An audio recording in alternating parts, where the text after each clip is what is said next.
आज हम ईएमआई से जुड़े एक ऐसे तनाव पर बात करने वाले हैं जिसके बारे में लोग अक्सर चुप रहते हैं। हमारे स्रोत इसे कहते हैं महीने के अंत का डर।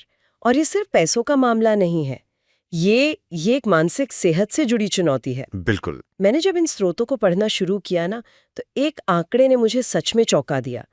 भारत में मतलब 10.6% लोग किसी न किसी मानसिक स्वास्थ्य समस्या से जूझ रहे हैं। हाँ, और ये जो पैसों की चिंता है, ये इसे और भी गहरा बना रही है। सही बात है। और इसकी एक बहुत बड़ी वजह है ये अभी खरीदें बाद में भुगतान करें वाली स्कीम्स, है ना? हाँ, बीएनपीएल। हाँ, बीएनपीएल।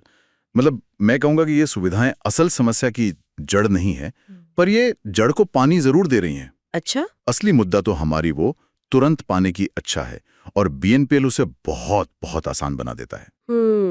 तो छोटी छोटी ईएमआई पहले तो एक सुविधा लगती है, बिल्कुल। पर वो कब मिलकर एक जाल बन जाती है पता ही नहीं चलता। तो इसी से जुड़ा एक बहुत ही खास पॉइंट था स्रोत में, एक टिपिंग पॉइंट। हाँ, टिपिंग पॉइंट। ऐसा लगता है कि जब तक ईएमआई आपकी कमाई के 30 या 35% तक है, हाँ, तब तक तो ठीक है, बिल्कुल। लोग मैनेज कर लेते हैं, संभाल लेते हैं। हाँ, पर जैसे ही ये आंकड़ा 40% को छूता है, बस वहीं से सब बिखरने लगता है। और ये सिर्फ एक नंबर नहीं है, ये एक मनोवैज्ञानिक सीमा है। बिल्कुल। 40% का मतलब है कि आपके पास असल में जीने के लिए सिर्फ 60% पैसा बचा। और उसी में घर खर्च, बचत, अचानक आने वाले खर्चे, सब कुछ। और यहीं से वो जो सुविधा थी वो बोझ में बदल जाती है।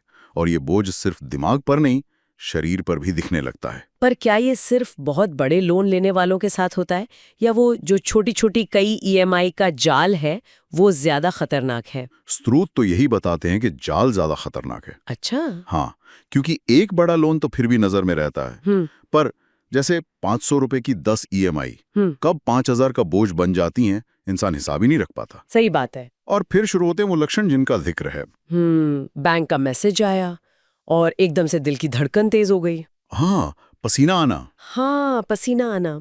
और ये पैनिक अटैक तक जा सकता है। और इसका असर सिर्फ हम पर नहीं होता, हमारे रिश्तों पर भी तो पड़ता होगा। बिल्कुल। चिड़चिड़ापन बढ़ता है, और यहाँ तक कि हमारी बीमारियों से लड़ने की ताकत, हमारी इम्यूनिटी भी कमजोर हो जाती है। ये तो शरीर के खतरे के संकेत हुए। हाँ, और स्रोत कुछ व्यवहार से जुड़े संकेतों की भी बात करते हैं जिन्हें हमें नजरअंदाज नहीं करना चाहिए। जैसे क्या लोन के बारे में सोचकर नींद नहीं आ रही, या बार बार बैंकिंग ऐप चेक करने की आदत बन गई है।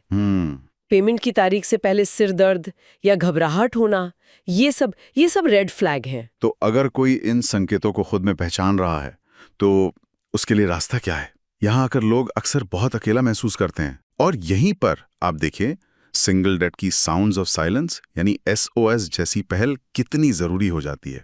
SOS। हाँ, ये पहल इसी बात पर जोर देती है कि आप अकेले नहीं हैं।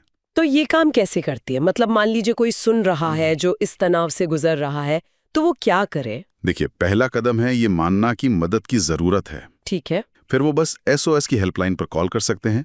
वहां कोई उनसे बिना किसी जजमेंट के बात करेगा, पहले सिर्फ सुनेगा। और इसके बाद उन्हें वित्तीय सलाहकार से लेकर मानसिक स्वास्थ्य एक्सपर्ट्स तक, मतलब सही दिशा में गाइड किया जाएगा। और सबसे जरूरी बात कि ये सब गोपनीय है, पूरी तरह गोपनीय और मुफ्त। ये बहुत जरूरी है, खासकर जब हम जानते हैं कि नेशनल मेंटल हेल्थ सर्वे के मुताबिक 70 से 92% लोग इलाज नहीं करा पाते। जागरूकता की कमी या फिर सही पेशेवर नहीं मिलते। हाँ, तो ऐसी पहल उस खाई को भरती है। ये मदद मांगने को आसान और शर्म से मुक्त बनाती है। और यही सबसे बड़ा बदलाव है। तो कुल मिलाकर ईएमआई का तनाव सिर्फ एक फाइनेंशियल मैनेजमेंट की प्रॉब्लम नहीं है, ये एक सीरियस हेल्थ क्राइसिस है। बिल्कुल। और इस पे खुलकर बात करना और मदद मांगना ही इससे निकलने का पहला और सबसे जरूरी कदम है। और श्रोताओं के लिए हम एक विचार छोड़ सकते हैं। हाँ, जरूर। कि आज के इस डिजिटल युग में जहां एक क्लिक पर कर्ज मिल जाता है, तो ये सोचना कितना जरूरी हो गया है कि हमारी ये जो सुविधा है कहीं हमारी मानसिक शांति पर भारी तो नहीं पड़ रही। बिल्कुल। वो संतुलन वित्तीय अनुशासन और मानसिक स्वास्थ्य के बीच, उसे कैसे बनाया जाए।